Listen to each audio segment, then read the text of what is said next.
Okay, we're back here with part two of our tactical team chapter. We're talking a little bit about reviewing, and then look at a little bit at some personality styles for assigning reviewers, and then finally get into some final tips. So first tip for reviewing is you really want to make sure you've had some planning and understanding, especially if you're the team lead. You want to decide the reviewing stages and reviewing team, breaking it down into stages and figure out who's assigned what. So I didn't go into that level of detail, but it is not uncommon to use that, and we'll see some examples in a bit, where you assign different people different parts of the review process. Instead of having everyone try and do everything, which tends to actually end up missing stuff because not everyone can attend to everything. We just went through a bunch of different things you want to look for. Assigning those individual tasks to some people make it a little bit easier to make sure it all happens. You also want to make sure everyone understands the purpose, know the document's objectives and the audience. And again, this is one of the reasons why often the blue team review has got everybody, so you got a lot of stuff going on. Or at least by the pink or green, you might have to start off the review session with what's going to go on. So you need to understand what the purpose of both the review and the document's goals are. So from a tactical point of view, it's important that your reviewers understand the tactical stuff. So the second thing we want to do, or next thing we want to do, is make sure that when we're working on it, we have, again, focusing on making sure we have collaboration, communication, and open communication with the teams, right? We want to have discussions where the sections are unclear with the writer. And again, going back to our critical feedback points of view, right? We want to make sure we're talking about the section, not the writer. Avoid personal comments, talk about the document itself. When we have subject matter experts, we want to have them for specialized topics. It is not uncommon for these really big reviews to not actually have everybody in the room all the time. When you're paying by the hour for a SME that costs you a couple $100 an hour, you might only use them for an hour or half an hour of a 3-hour planned session where you bring them in for just those pieces because you're paying by the hour for them. You want to make sure you get them. And they have expertise. They're not there to comment on everything. So figure out how you're going to do that, and again, you can make that process. Something I already mentioned is to have a checklist. Create a checklist for a thorough review. And your checklist might have items on it like factual accuracy, section fonts, budget rules. And again, you might have a checklist with names associated with it, sort of an assignment checklist where somebody's there to make sure that happens. This way, when the next level up of management goes look at it, or just other members of the team, they can say, oh, look, Bob's already checked that all the fonts and the rules are there. Nancy's already checked all the technical section is verified the factual accuracy and all the references are there. Someone goes in and does that, then I don't have to worry at all about that. You assume they're all taken care of. You should have a style guide, or in some style guide, you might be doing something very generic when you use Chicago style guide or Shrunk and White for some style of writing. You might have an internal company style guide for what you're looking for to help make things in terms of consistencies. You want to check for correct abbreviations and technical jargon, especially when you're dealing with the DoD, which is where I spend a lot of my technical writing efforts for proposals, right? You want to get the technical jargon for your audience, not how your company is. And so we actually had a couple things when you're talking to the Army, you might talk about a soldier, but if you use the word soldier in a proposal to the Navy, it just hits them wrong. Right? You got to make sure you're going through literally a style guide for a proposal to the Navy should be using the term sailor or a more generic term like warfighter or whatever you want. You have to think about how, and things like that are surprising how they affect the end audience. And abbreviations, right? Especially when you're dealing with the government and there's tons of TLAs, the same TLA, 3-letter acronym, might mean one thing to one group and something else completely different to another group. So you want to make sure you avoid TLAs that cause, or other acronyms that can be confused by your audience, even if you define them on first use in the document. That is not enough if this acronym could be easily messed up someplace else. So you want to check for all that kind of stuff and have a sort of guide of what's going to happen. And maybe you're going to have somebody actually go, as part of the checklist, check for inconsistent abbreviations or overlapping terms. My company, we had sort of the president of the company. That was one of the things he would actually do is go looking for what can we get wrong. So some proofreading techniques. Obviously, as part of this, there is proofreading. You want to check for spelling and grammar, right, including in figures. This is one where we've had lots of problems because if I generate a figure, I can put a misspelling in anything. And so it was important that other people looking at them. Again, this is another place to check for usability in terms of how easy will they be to see. We actually, when we did many of our proposals, more back in the day, many people would actually print out the proposal to review it. And of course, the colors might look great on my screen, but when you print it out on a low-end black and white printer, they could look really bad. So you'd have to go in and look at what's going on for those kinds of things. So usability, including what you expect the end user to do it at. So if you have steps in a user manual, you want to make sure that they're both easy to follow and also not broken, right? If you have a step where lines are broken or some stage is broken across the page and it's easy to misinterpret it, right? You want to go and do that. Something I do a lot of, and I recommend it for people who don't have my problems, but is proof listening. Listen to the document read aloud. So if you get a screen reader, an app that can read it out loud to you, all of the major platforms all have multiple of these choices. And one of the reasons I like this is, besides the fact that I have reading problems, but it's often better at catching voice changes and style changes that occur in writing. You can literally hear when I have multiple people working on a proposal, I can hear the voice of one person, and then I can hear, oh, no, that's now switched, and that's Flory instead of it being Bob, right? You can hear them because you're used to the way they talk. If you've interacted with them a lot, you can hear that voice change because it makes more sense in their style. But it's also really good for hearing words that, depending on how good your spelling grammar correction is, right? You actually said something that is perfectly grammatically correct, perfectly spelled correct, but just doesn't make any sense in the context of what you're doing. And so you got to fix that. So hearing it will often make it better. I also like this, and I've encouraged many of my students who have actually ended up adopting this. It's a great way to be able to use otherwise dead time. So one of my engineers would actually do this while they were driving in the car. They would just have the thing that we're working on playing, right? You could be listening to a podcast or music, but you can also just listen with one of these screen readers to that kind of thing, to use your time and be able to get some extra hours in while he's driving to pick up his kids. So this proof listening, something you might not be used to, but I actually highly recommend it for any of your tactical writing efforts. Come on. Okay, so again, accessibility, I think I already mentioned this. You want to make sure that your document is accessible. There are some automated tools to check your PDF for a certain level of accessibility. This has to do with fonts, minimum small font sizes and whatever. It's not, the PDF checker will not detect bad colors in graphics. It will not detect spelling or too small a font inside a graphic. Right? Once you make it an image, it may not be accessible and it may not look good when it's printed in black and white or even in color to somebody who's colorblind. So you got to be a little more careful than just counting on it, but it will quickly tell you that your lines are too close together, your font is too small, you used something that's not readable to somebody, or that it's not screen readable. And then you want to also have references, right? Wherever you have references, you want to make sure that they're validated and usable. Nothing is worse than having a hyperlink that doesn't go anywhere, right? So you want to make sure that that's there. You're also need to make sure when you have references, you're not violating any rules of whatever thing you're doing. Don't count on people ever clicking on your hyperlinks.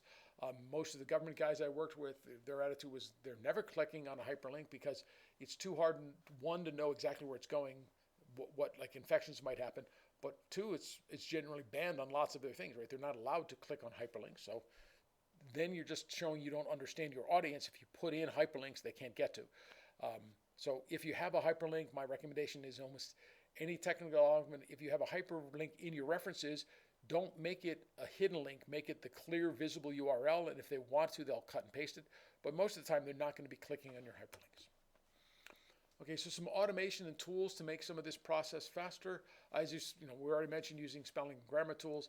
My recommendation is you make sure you do them both before and after your proofreading. One of the reasons to do them before proofreading, and especially when you're somebody like me who generates lots of them, is that you want to make sure that you are doing it in such a way that whoever's proofreading doesn't become error blind, because if there's 10, the example on the screen, right? If there's 4 blue things or red things and 3 or 4 blue things, right? there's just so many errors that your proofreader gets focused on those and ignores the bigger things you're hoping they're going to catch. Run it through a tool, have them go through that and make the comments after you've done the proofreading.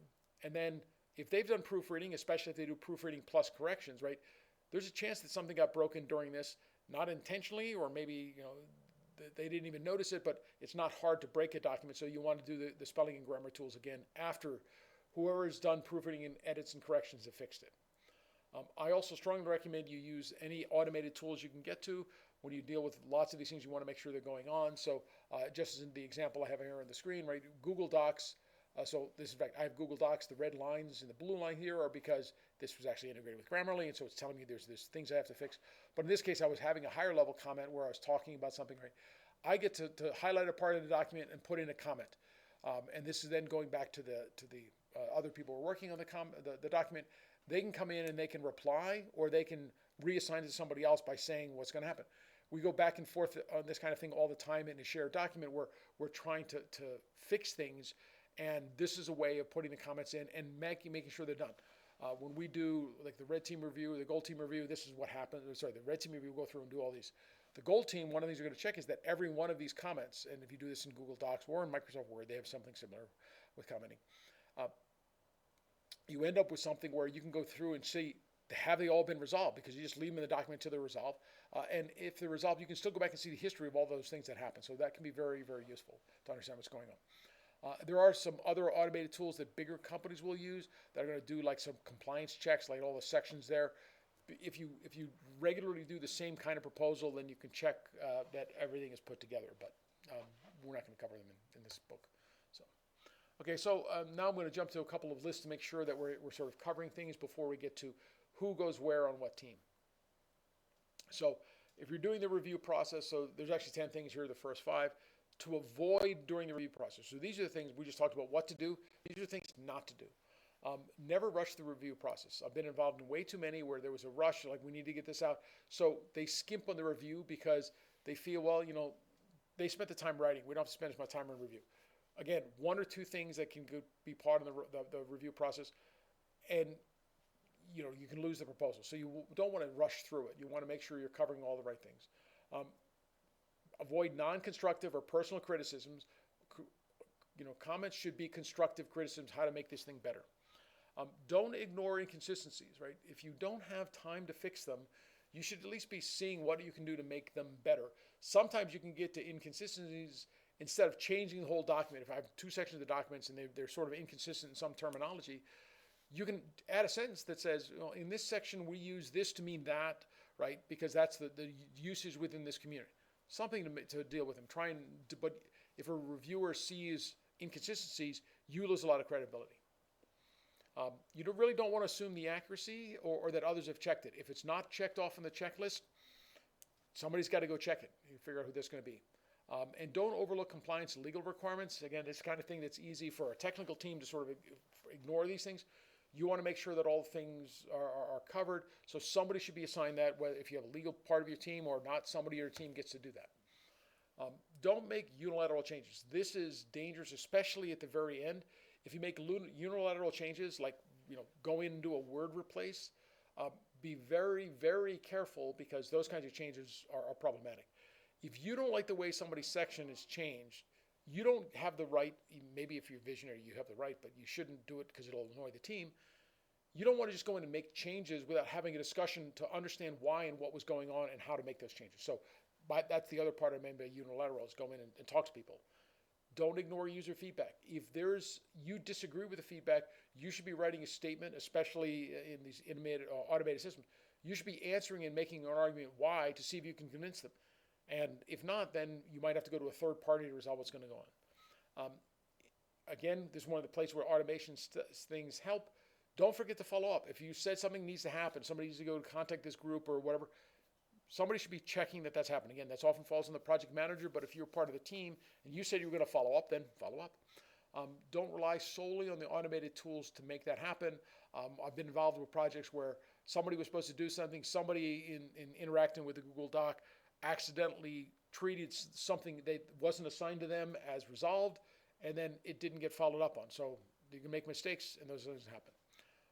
And never skip the final review. The final review before you submit this sort of goal review, somebody should be checking that things are there, because it's not hard to accidentally forget to include a section of a document when you have these larger efforts. Some pages are missing. Somebody should be doing a final review that's checking that all of the final document is actually everything's supposed to be in the final document, because the other teams might have had access to things you didn't do.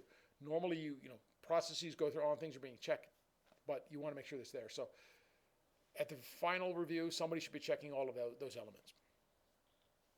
And given somebody's got to submit it, it may or may not be that person. Doesn't have to be the same person. The final review is sometimes just one person, two people checking that all the things that happened, that everything else has been signed off by everyone else in the organization.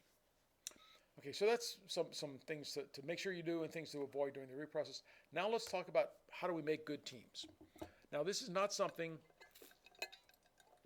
everyone will have the opportunity to do anytime soon. Depends on where you are. But, and if you're in an organization, you have lots of experience, you might just really be selecting team members with the right background, skills, and personalities to cover all the aspects of the project, and you know everybody, so you just do this, right? In fact, very often you're constrained by who's available, who has time to work on this, that management will let you work on it. So you're often struggling with what to do. I will say, and for some of the organizations I've been involved with, you want to be careful not to let management just say, well, here's all the people you can have.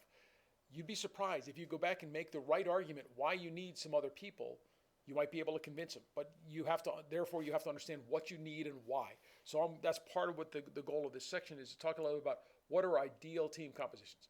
Obviously, there's a number of very standard team assignments where you're going to have elements of, you're going to have a project manager, subject matter experts, technical writers, graphic designers, maybe a legal advisor, depending on how big the effort and what's going on, right? Might be a business expert, which I should put on the list.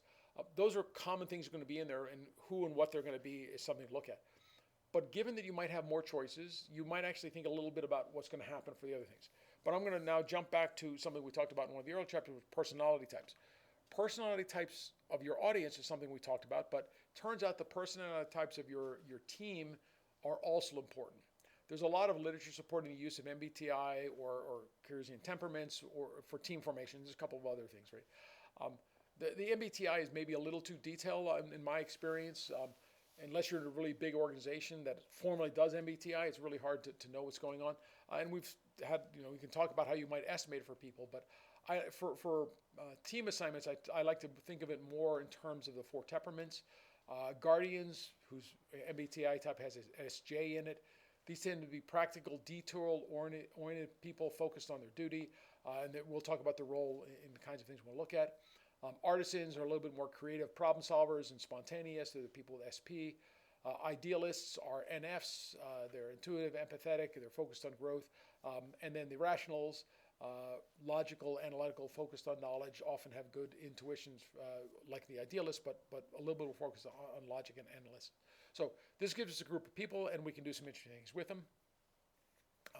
In my readings, I actually came across a related but different comp that might be slightly better in terms of how we look at things in terms of writer types or write types from Gladys's work in '93. The last two, creative writers and analytical thinkers, you can see they're actually, maybe I'll just go on to the next. So corresponders are their first category, technical writers. These are people that corresponders excel at interpersonal communications. They're the kind of roles that might be involved in writing for PR, customer service, HR. Technical writers tend to be detail-oriented, logical roles and technical expertise. And then we have creative writers and analytical writers, right, which are highly related. And there's a relationship. So corresponders resemble somewhat the artisans, but here we have SF versus SP. And the technical writers tend to be, which are ST, resemble guardians, but they're not the same, right? But a lot of this has to do with how they work together in teams, and I find them largely interchangeable. Again, most of the companies I work with don't do formal MBTI for doing teams, so it's a little hard to tell. But if you look at how they look at things, there might be some differences. Again, I've worked with lots of people from the military where many of them are SJs, and some of them are not technical enough to be technical writers, so they could be writers. But both of these provide an interesting way of looking at how I make up a team, and there's a relationship, but they're not exactly the same. But thinking tactically about what's going to be going on can help make your team good. So, I might have a team multiple teams where I'm going to go through maybe some of the coloring and stuff, right? Where I have a project manager, a creative writer, a compliance officer, and looking at this, right, I got one of each of the four temperaments onto this team. This gives me very different points of view. Again, we talked about intellectual diversity, and this gives me a way of making sure that that part of that team, which might be a sub-team working, for example, on part of the project, but not on the technical part, because there's no technical writers in the team. All right, so this gives me some, part of it. A little bit odd connecting them, but maybe you don't see how a creative and a compliance officer, right? But if I'm trying to write a creative story element of our project, and it still has to meet government regulations, then I might need this. Another team might look like a technical writer, a project manager, a quality assurance person, a marketing, and again, one of each of the different temperaments. And the last one, again, each of these different are slightly different roles that people could take on, so this is just a bunch of different roles. People that might naturally fit into them, what is their MBTI temperament? Again, this is a high level, not easy to do, and when you're actually talking about the writing team, this is very hard to make it happen. But it's one of the problems we run into is that the actual teams have very particular roles they have to fill, and got to worry about who can put in a lot of time for a tactical writing effort. And the breakdown of the different temperaments is not at all uniform. There's a lot of guardians, a lot of artisans, smaller but still modest number of idealists, and very few rationals. So if I try and put rationals on every team, it's just not going to work. So a slightly more common approach is to think about using these in terms of temperaments in the review teams. Because as I get to different levels of review, I'm not taking near as much time of the people, and I can cover a wide range of perspectives in the review, where the writers are supposed to be aiming for that wide range of perspectives, and then the reviewers are there to make sure they can make it work. And I want to align with the audience temperaments, right? So when I'm writing for DoD, I want to make sure I have multiple guardians, and I might not worry as much about having artisans on my review teams or on my writing teams, but I might swap it around. I might have lots of guardians on the writing team and therefore need more artisans on the review team because I want to make sure I get the different benefits put together. So if I can do this, and we'll talk in a second about different reviews people want to do, all right, I might be looking at making sure I have a comprehensive review where different temperaments are assigned different aspects that are better matched to their personality, and make sure I'm covering all the things I want to have in terms of my audience alignments, right? I can have collaboration, enhanced collaboration, and that I get better discussions, not necessarily the most comfortable discussions, because they will sometimes disagree about stuff, but that's okay because I'm going to get more balanced feedback or more across the different things and make sure I'm getting all the elements in. So if I would go back, I could do something very different where instead of trying to assign writing teams, I can actually assign reviewers. So I might have somebody that's a content reviewer that's an idealist, and a compliance checker that's a guardian, and a creative advisor that's an artisan. Again, I brought these in for little bits of a review team. And I'll get to color teams in just a second. Again, here's another review team where I have a technical auditor, usability tester, market analysis, right? Again, different types with different roles. So again, I here have written it down as 3 teams, right? These might actually all be part of one team. They might be different stages of what's going on, right? You can sort of see here I'm looking at content, compliance, and creative. This might be early in the process. Here I'm looking at user testability and market analysis. This is more maybe later on when I'm looking at the document from a different point of view. So in the red team review efforts. And then here I'm looking at language and style, risk, and quality assurance. This could be, again, part of the red team, or it could be early on, depending on how important those things are in my effort. So looking back at the color review process, right, I look at this in my pink team review. I'm doing a lot of content checking, so I'd have content reviewers, probably more guardians or maybe idealists. They're focused on factual accuracy and completeness, and depending on what of those I'm looking at. And I might have a format specialist who's more of an artisan, looking at fonts, layout, visual procession, making sure the document looks good and has sort of an appeal point of view. When I get to the red team review, I'm going to have the same people I had before. Normally when you go from pink team to red team, all of the people who are on the pink team are part of the red team. They're just because they have a role of making sure everything they said during the pink team review has been resolved. And obviously there's been new content, so they got to check through all of that, but they have the same role. Then I might add some structural analysis, now looking at logical flow and organization, which might be a place where I would use a rational, and language editor or a voice editor that's going to be looking at things from an idealist point of view, focusing on clarity, tone, and grammar. So my red team now has individual people whose role is not everything. They're parts of it. Obviously, when it comes to the content reviewing and maybe one or two other separate sections, I have somebody. I might have multiple of those because I might have a lot of content, and then the business people might be trying to cover high level aspects, independent of what their personality types. When I get to the gold level review, again, I have all four of the previous levels as were covered. I might have a compliance officer that's added, making sure legal and regulatory compliance is added, and there'd probably be a guardian, and then some executive reviewers who are likely rational ideas. Again, I'm mixing together all of these, right? What I want to make sure is I go across the different teams. By the time I get to the rate team, I would like to make sure I have multiple different temperaments covered across a large team of people. And because you're talking about bringing them in for 2 to 3 hours, it's not that hard to go back to management and argue, I really need this person because I need an artisan's point of view, right? And I only need them for 2 or 3 hours, right? That's not like I need them to write lots of stuff or do whatever. So that's good. If one of your writers is your only artisan, right? Well, then they might still be part of the red team review, but they're part of the writing team. I like to try and keep those separate. Okay, so how do we apply this model for technical writing review? Well, we want to ensure comprehensive reviewing. Now, one way of doing that, as I said, is to sort of trying to think about how the people are and assign them to the process. But another way, which is actually, I think, a little bit more common for the way we've used it, I've used it personally, is to think about it from another process of review, where I ask people to channel a particular point of view, right? And this way I can make sure my document gets to these diverse audiences, whether or not my team has all those skills.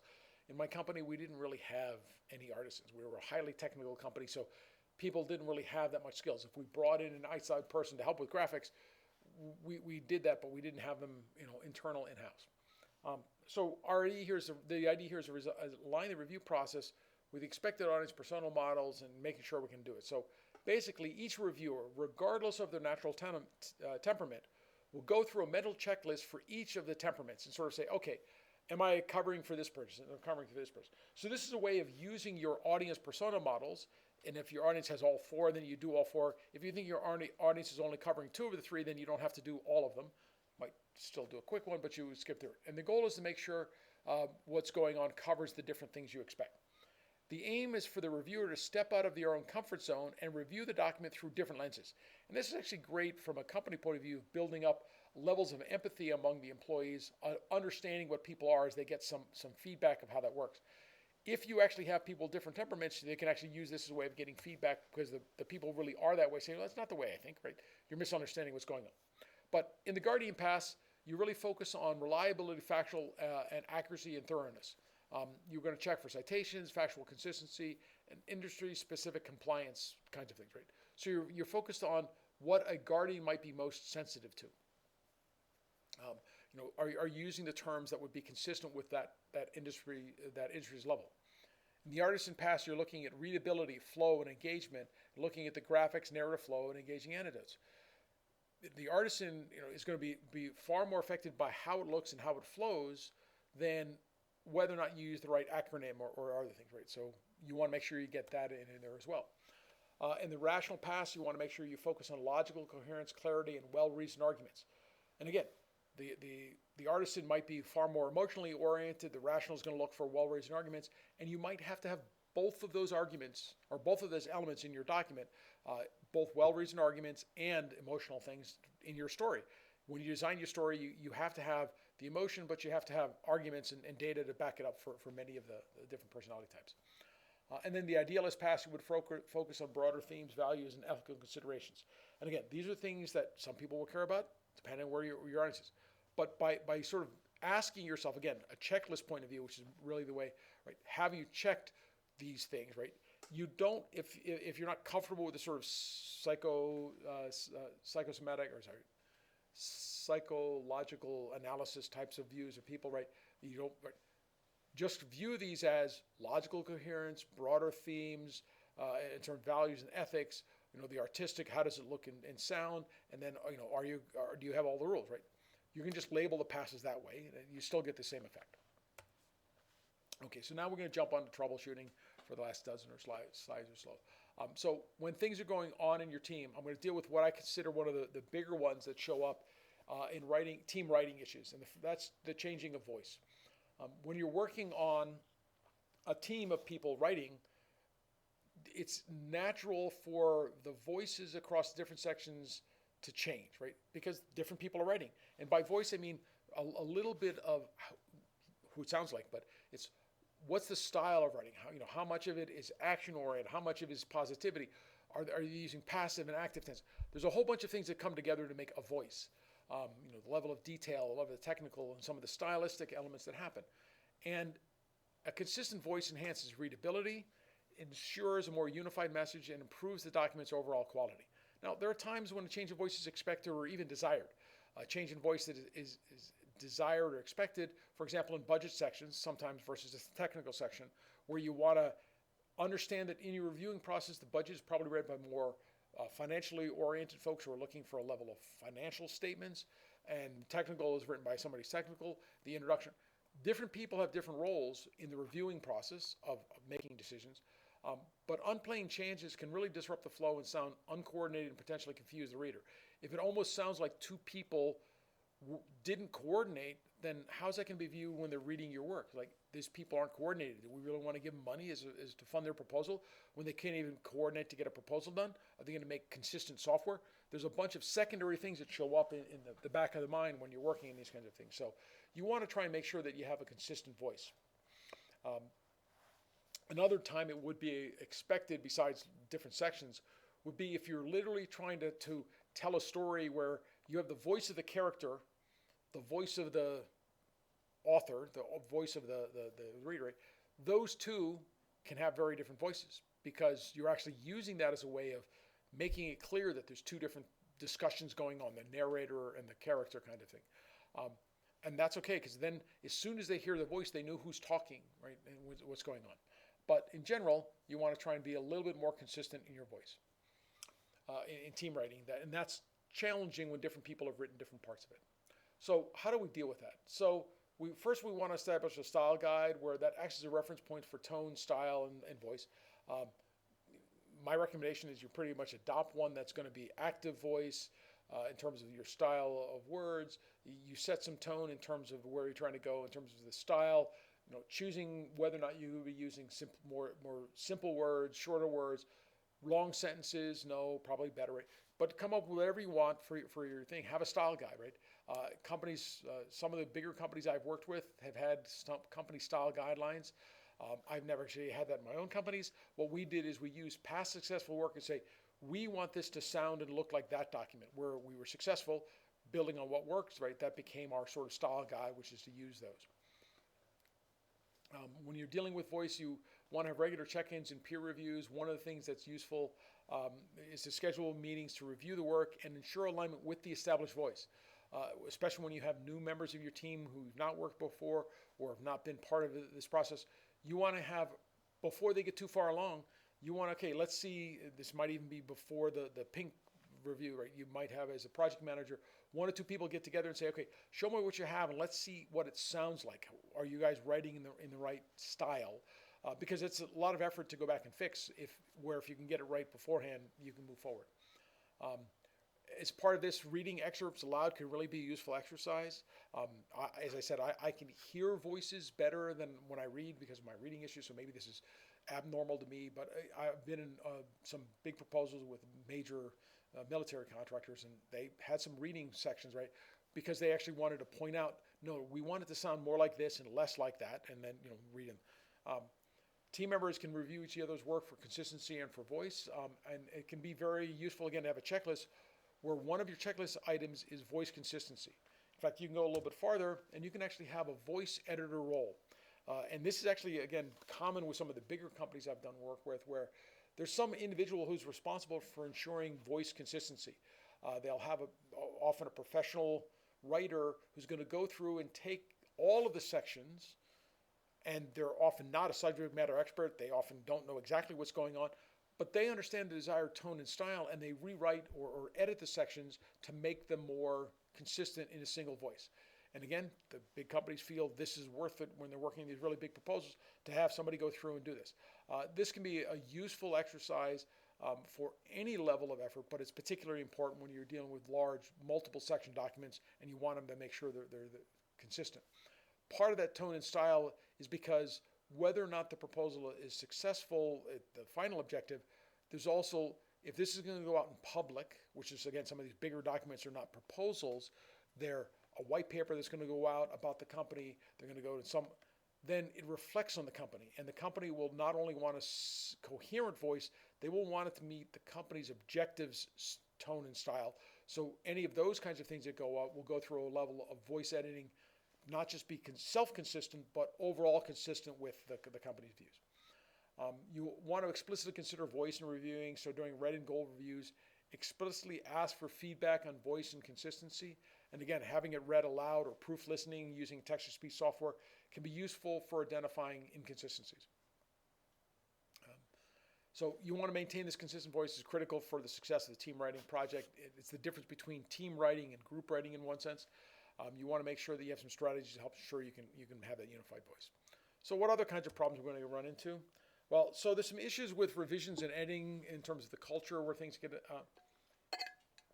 you want to make sure these are addressed open on. You might run into people who really aren't open to doing revisions. I've actually had people say, no, the work is good. It doesn't need to be revised, right? That's not conducive to being a good team member.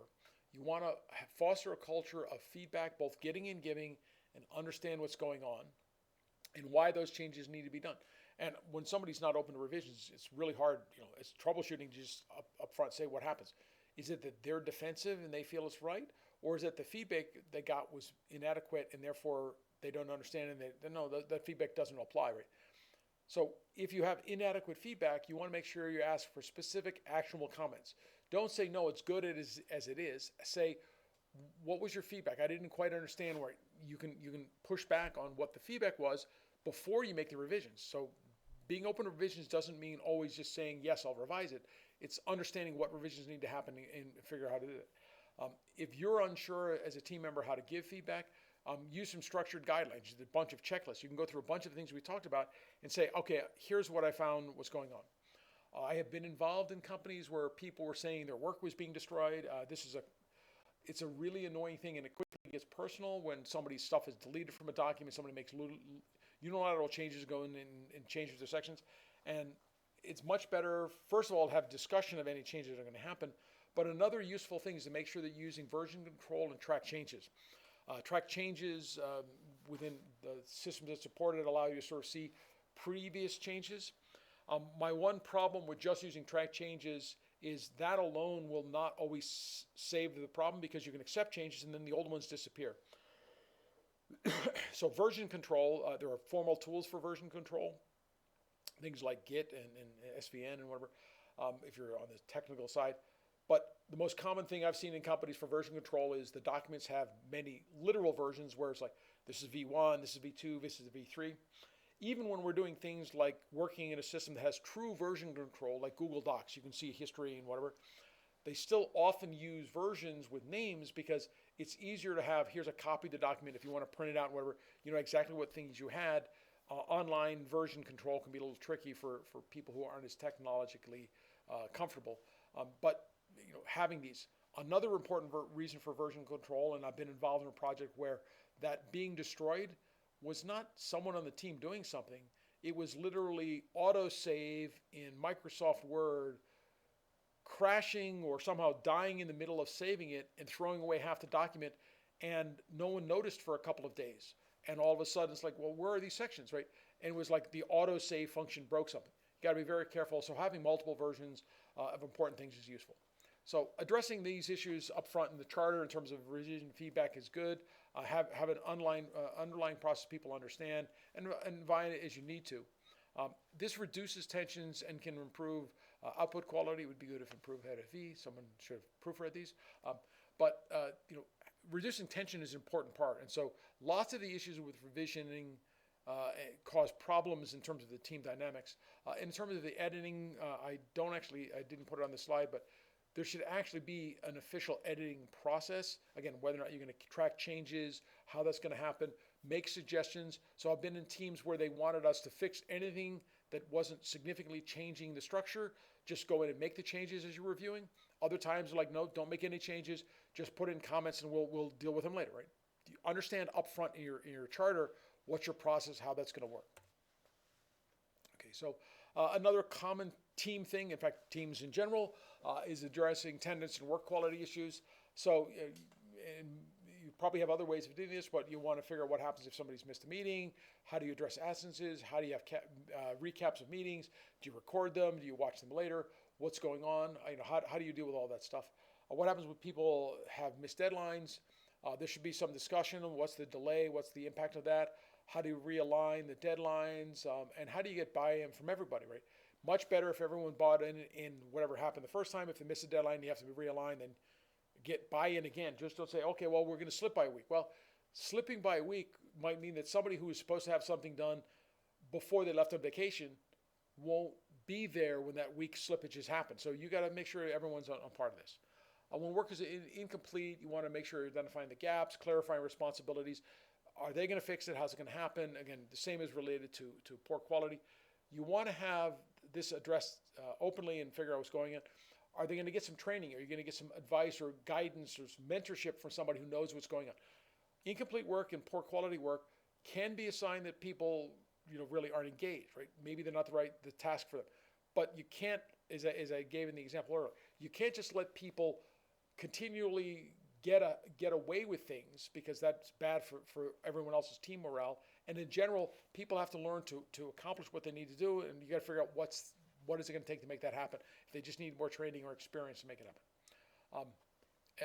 In student teams, it's quite often that teammates sometimes just disappear. They stop answering. Obviously, you're going to try and attempt contact and redistribute tasks. In some teams, right, you're going to have to make sure all of these things happen and the task is redistributed, and that person who disappeared will pay a penalty. Companies, that's generally they get fired. In teams, in classes, that mean they get a grade of 0. Figure out how that's going to work within your teams. So some key ways, these are things you really want to address early.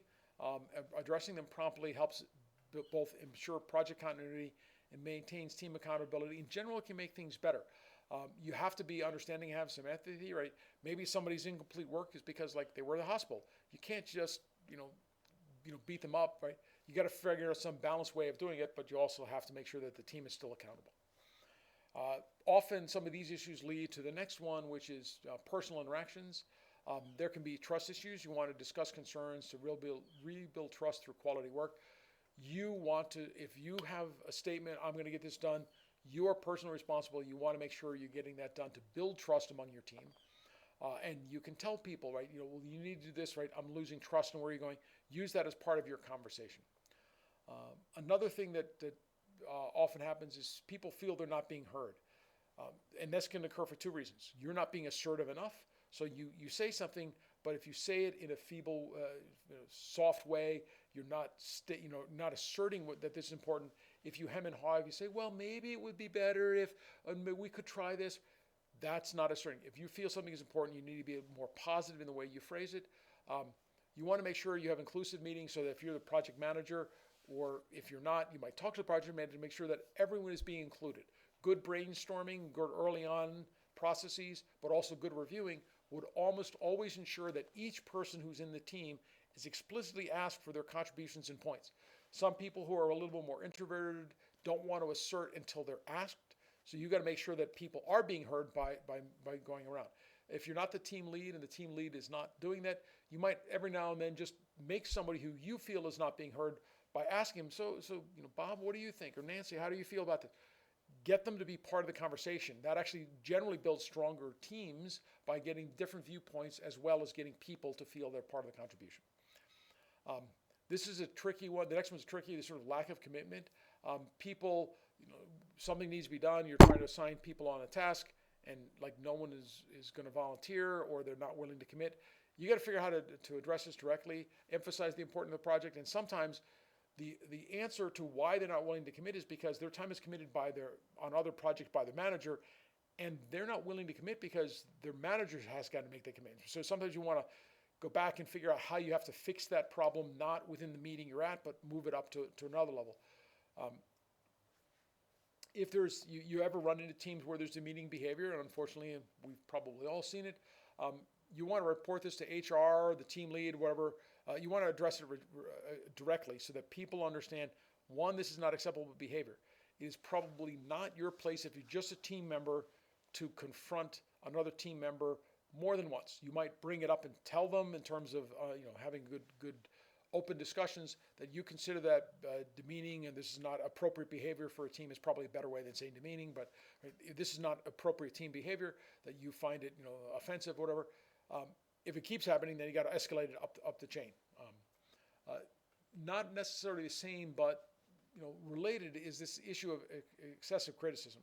You do have to understand that culturally, some cultures tend to be a lot more aggressive in the way they criticize. It comes across as a little bit more personally aggressive because they're loud, they look at you, they say things, even if they never use your name or make it personal, it comes across that way. So you have to understand the root cause is that they really are being aggressive, that you're feeling it that way, understand where that's coming from, and then address it constructively.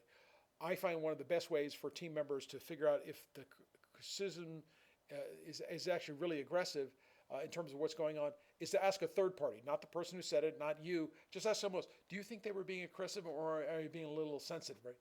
But be careful because it might be that that person is equally aggressive in what's going on.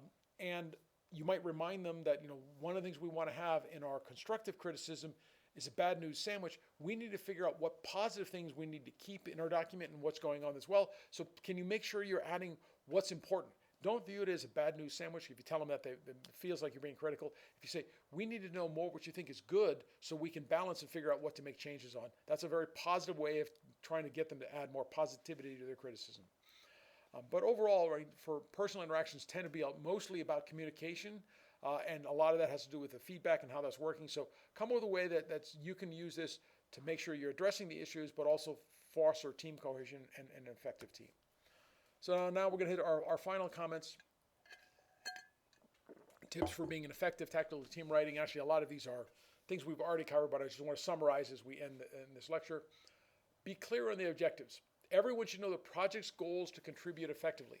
And the project's goals are the sort of tactical team writing SMART goals at the top level, the team's goals as the team itself, and then maybe the individual. So you have 3 levels of objectives to make sure you understand what's going on. You want to regularly communicate, make sure the lines of communication are open. You don't have to wait for a meeting to address issues. When you see something, say something. That's not just about issues in travel and lost baggage, right? You see something, say something, ask questions, especially asking when you're unsure, ask it right then, right? You might not get an answer right away, you might get an answer right away. It'll make your process much faster and make sure you stay on track. Be open to the feedback you get. So you want to have a feedback-friendly environment overall.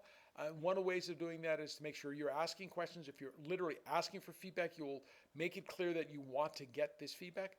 And then you want to make sure you do something with the feedback. Don't ignore it. At least make sure you answer, here's why I didn't do it, or great, that helped me, I'll make this better. Contribute fairly, share the workload, play to your strengths. Some people say contribute equally. I don't believe teamwork is generally equal. Fairly means that we've all been doing our share, especially in corporations, right? When you have teams that have different levels, somebody's doing a lot of writing, somebody's doing a review. That's not the same workload, but it's fairly, right? We're each assigned different parts. They have other things to do. You generally want to either play to your strengths or play to what you want to learn, going back to being objective, right? You might not be as good at this. You might be taking longer, but you're trying to learn. Well, that's okay. That's part of what you're doing. But in general, you want to make sure you try and play to your strengths unless you're trying to learn something new. Show empathy, understand team members' strengths, weaknesses, offer help, especially when life happens. You want to make sure you're doing that, but you want to maintain professionalism, be respectful, punctual, and committed. If you're not going to meet deadlines, make sure you're telling people that. That's part of being professional, even when the bad things happen. You want to stay organized. Use shared folders, shared writing tools for easy access to project materials. It's been challenging for me on some projects where people's like, well, we're going to use this internal thing, and I'm an external. I'm working with a company, so they can't have their shared folders. I can't get to them, so I don't understand what's going on. find a way to make sure things can be shared easily for your project materials. Obviously, within the same company, it's generally a little bit easier to do that. But and then understand how those people like to do that.